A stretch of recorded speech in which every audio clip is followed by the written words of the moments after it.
But this virus is still among us. This pandemic is not over.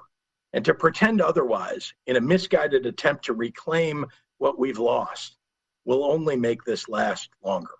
Governor Pritzker facing fierce resistance to his Restore Illinois plan as the state marks its deadliest 24 hours since the start of the COVID-19 pandemic.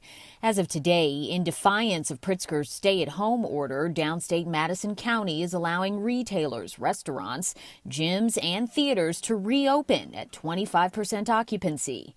And the Adams County Board passed a resolution last night asking for modifications to the governor's plan that would allow it to reopen sooner. Our numbers are just far better than they are up north, and we feel like we're being punished because we're all in this together, lumped with the cities up north, the bigger cities.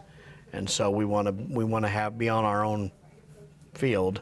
There's more legal action coming from Rockford State Rep. John Cabello, who filed a temporary restraining order to try to suspend Pritzker's order.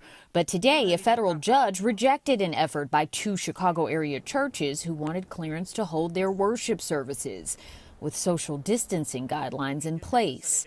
At his briefing this afternoon, despite the critics, the governor said he's sticking to his plan to reopen the state based on science and data. There is no consequence the state could impose that is greater than the harm that you will do to your own communities. 192 Illinoisans lost their lives to this virus in the past 24 hours. 192. How is that not real to you? More people will get sick, get admitted to the hospital, and die if we don't stay the course and follow the guidance the experts have provided.